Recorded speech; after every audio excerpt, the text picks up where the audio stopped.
एकच फोन आहे आपल्याकडे.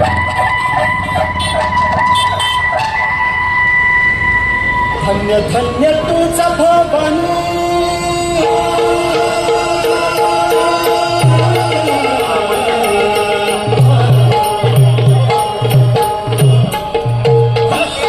धन्य धन्य तुझा भवानी, कुलस्वामिनी शौर्यशालिनी, देवी तो माता तव चरणी, देवी तो माता तव चरणी, देवी तो माता तव चरणी, लागू दे सेवा सत्कारी, लागू दे सेवा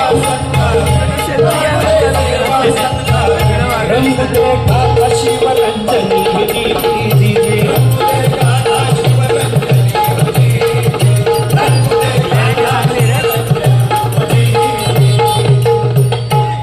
अडीचशे वर्ष पाच छाया टाच रोवून या महाराष्ट्रावर राज्य करीत होत्या. जिथं जगण्याची शाश्वती नाही तिथं शेतीवाडी, पोरं बाळ आणि लेकी सुनांनी आपल्या अब्रूची हमी द्यावी कुठून आणि कोणाला?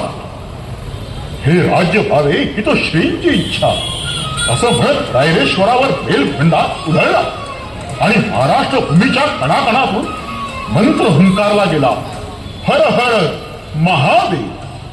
प्रतिपदेच्या चंद्रकलेप्रमाणे हिंदवी स्वराज्य दिस मासानं वाढू लागलं. केवळ घाट माथ्यावरच नाही तर कोकणातही 84 बंदर आणि 25 पाणपट काबीज करून समुद्रावरती प्रतिलंकास निर्माण केली. या सर्व बातम्या विजापुरी धडकल्या. हरणांच्या पराक्रमानं आदिलशाही पूर्ती हादरली. संताप. मराठी मातेतील वाघ कसा सापडेल याच्याच विचारात होती. तातडीनं दरबार भरला.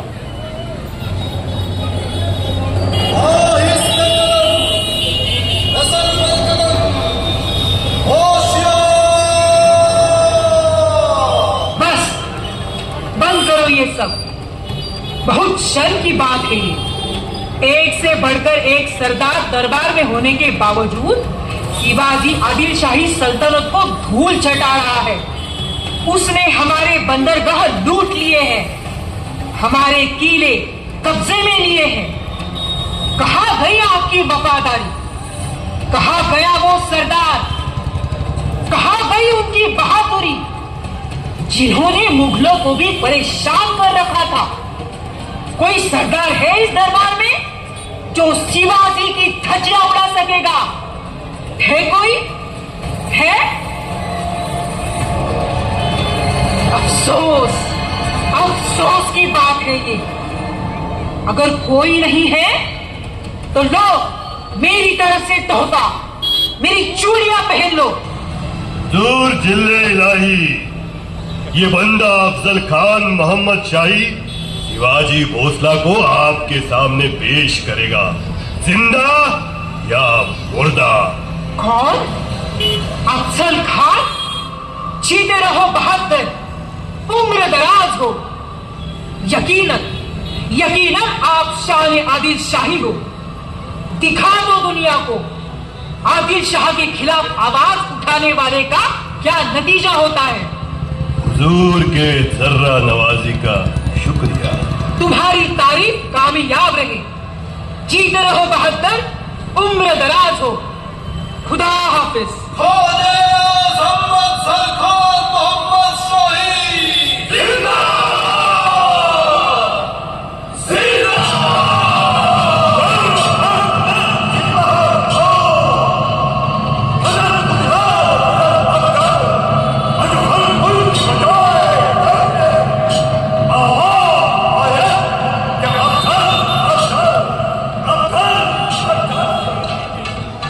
अफजल खानानं भर दरबारात बडी बेगम साहिब म्हणजेच ताज उल मुकद्दिरात उर्फ अलिया जनाब आणि आदिलशाही सल्तनतीच्या बादशाह समोर शिवाजीला नेस्तनाबूत करण्याचा विडाव उचलला.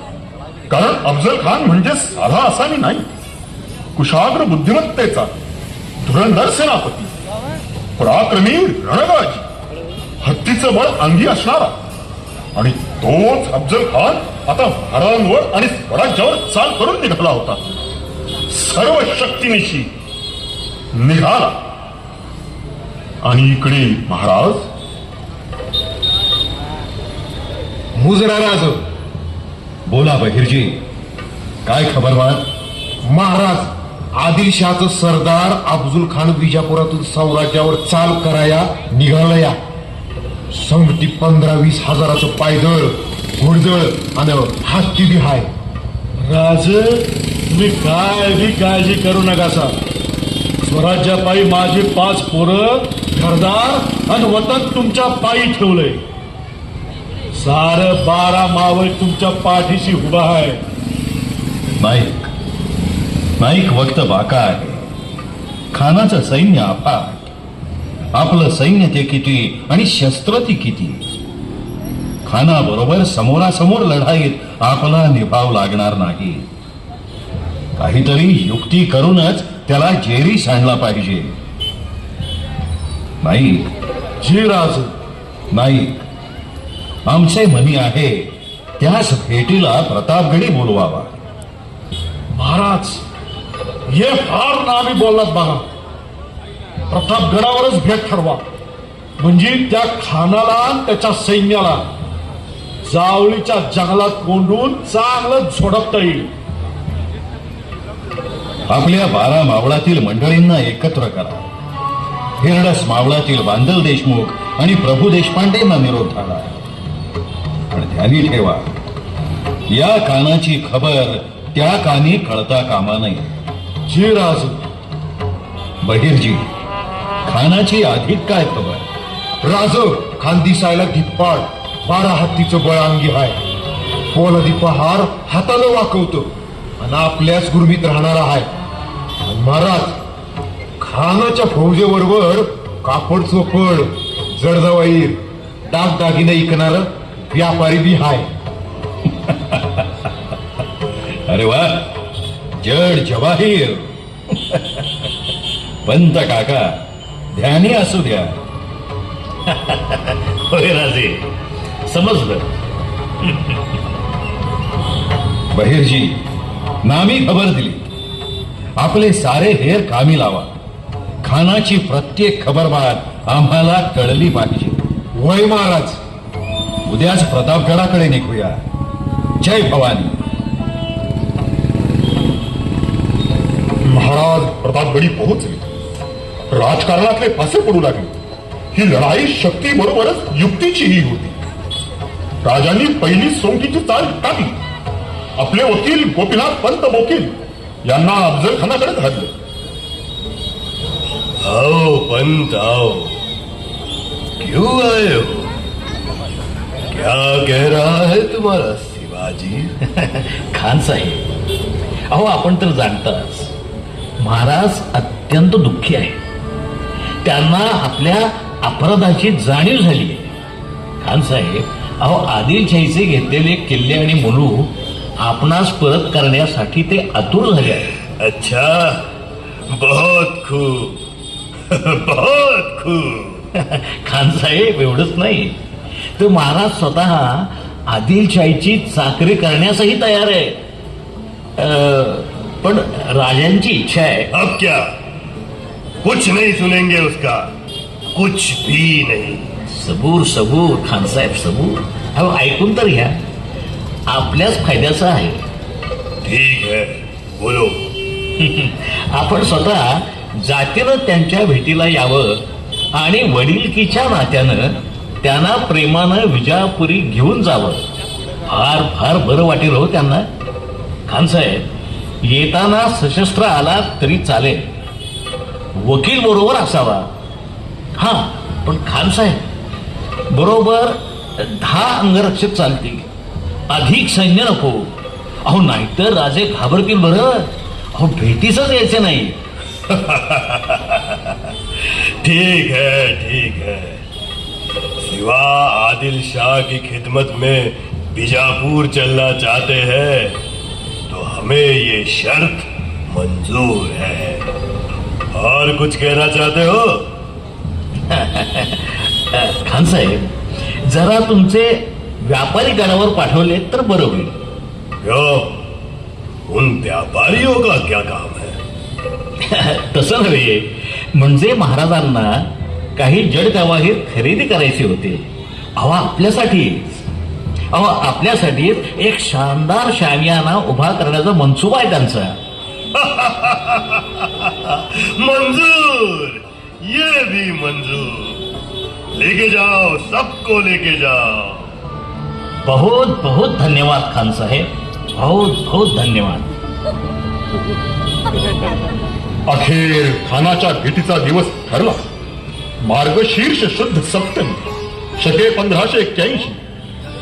इंग्रजी तारीख दिनांक 10 नोव्हेंबर 1659. वार गुरुवार. आदल्या दिवशीची ती रात्र महाराजांच्या बुद्धिबळाची अखेरची खेळी रंगू लागली. रात्र सरली, अखेर भेटीचा दिवस उजाडला. महाराज भवानी देवी समोर शांत चित्तानं बसले होते. महाराजांच्या छातीवरची 64 कवड्यांची माळ क्षणभर थरारली. महाराष्ट्राच्या वाद्यभवानीच्या मंडपात गोंधळी संबळ वाजवीत वाजवीत राजासाठी गोंधळ घालू लागली.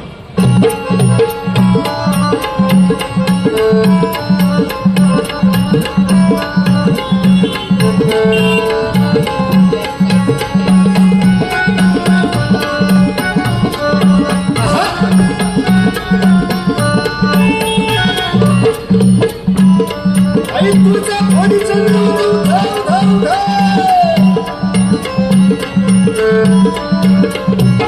आई तुझा मांडीला गोंधळ, मांडीला गोंधळ, मांडीला गोंधळ. शिवरायांच्या पराक्रमाची गरजती असंबळ.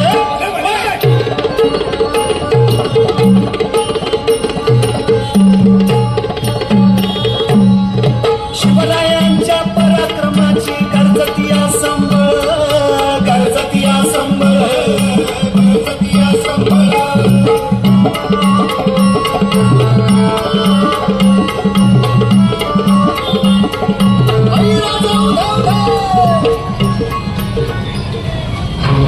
मराठ्यांच्या कुलस्वामिनीवर घातलेला धावाचं उत्तर देण्यासाठी राजा निघाला. स्वराज्य नेस्तनाबूत करण्यासाठी आलेल्या दैत्याच्या नाशासाठी, भगव्या झेंड्याच्या रक्षणासाठी, महाराष्ट्राच्या पावन यमुनेत शिरलेल्या त्या कार्याचा खरा ठेचण्यासाठी राजे निघाले. महाराजांनी उभारलेल्या सुंदर शामियानात खान केव्हाच पोचला होता. तिळातिळानं मृत्यू पुढे सरकत होता. पंत, इस नाचीज सिवा ने ये सब कहां से लाया? इतना बड़ा शामियाना तो हमारे आदिल शाह के नसीब में भी नहीं है. खान साहेब, आपण राजांना वडिलांसारखे. तेव्हा राजांनी कुठंही कसूर नको असं सांगितलं होतं. आणि काळजी नकोय, हो हे सारं आपलंच आहे. ते व्यापारी नाहीत का आपल्याकडचे? वो सब ठीक है, बहुत देर हो गई. सुबह से बुलाया है हमें और अब दोपहर हो गई. कहाँ है तुम्हारा सिवा? क्या हमसे डर गया?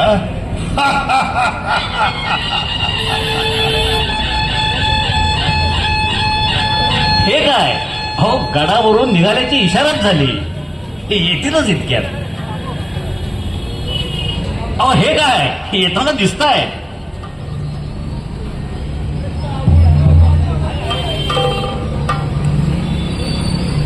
अरे रुक क्यों गया? जाओ देखो, जल्दी लाओ उसको. प्रेम से गले लगाना है उसे. कब से राह देख रहा हूं. जाओ जल्दी करो.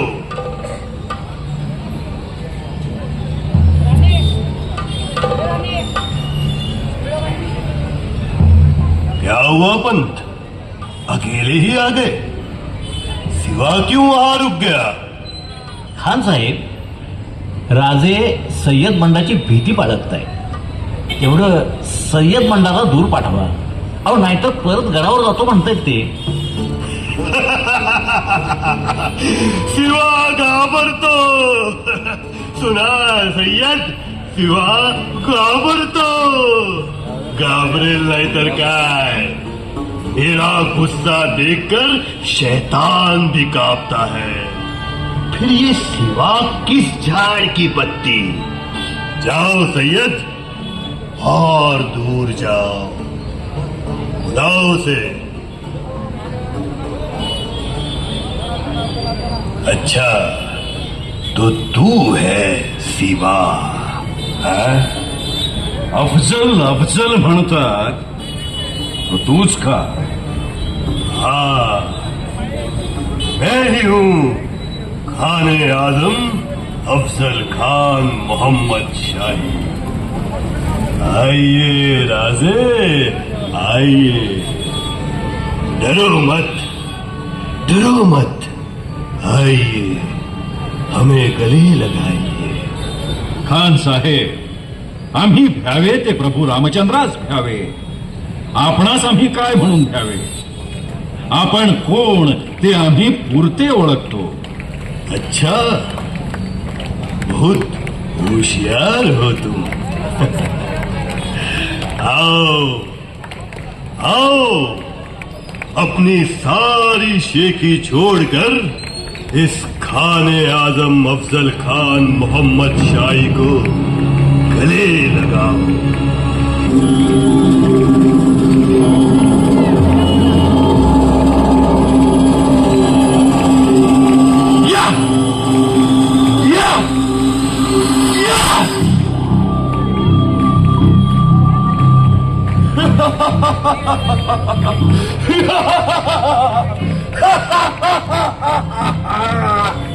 शिवा खत्म, हिंदवी स्वराज्य खत्म, शिवा खत्म।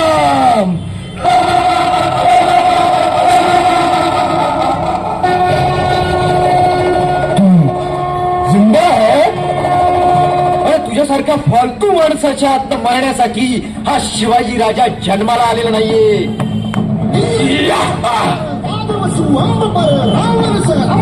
हा वार आमच्या हिंदवी स्वराज्यात घुसण्यासाठी. हा वार आमच्या तुळजाभवानीवर घातलेल्या घावाचा बदला घेण्यासाठी. आणि हा घाव कुठल्याही शत्रूने आमच्या स्वराज्यावर वाकड्या नजरेने बघू नये एवढ्याच साठी.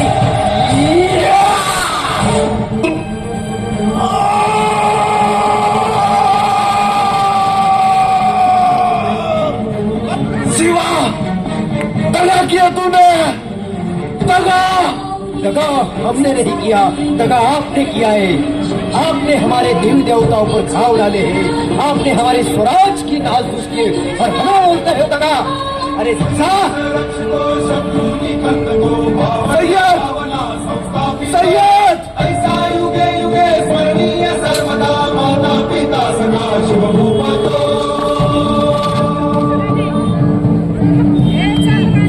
शाबास गड्यांनो, शाबास, मोठा पराक्रम केला. हा पराक्रम इतिहासात सुवर्ण अक्षरांनी लिहिला जाईल. जीवा जीवा गड्या शर्थ केली, सारी जग दुनिया म्हणेल होता जीवा म्हणून वाचला शिवा. ऐक नाईक, तुमच्यामुळेच हे यश पदरी पडले. हर हर महादेव. आणि भगवा ध्वज हसला. मराठी आसमानात मुक्त फडफडू लागला. रणचंडिका तुळजाभवानीच्या आशीर्वादानं शिवप्रभूंनी दिगंत पराक्रम केला. साक्षात काळाची मरणमिठीत चिरली आणि मराठमोळं स्वराज्य जिवंत झालं. युगपुरुष शिवरायांचं शौर्य स्वातंत्र्याच्या इतिहासात सुवर्णाक्षरांनी लिहिलं गेलं. सहा एवढा खान मेला आणि महाराजांचा पराक्रम अमर झाला. मरणावरही खंबीर पाय रोवून शिवरायांनी पुढच्या पिढ्यांसाठी निर्माण केला प्रखर राष्ट्रवाद, अद्वितीय धाडस आणि अनमोल आदर्श.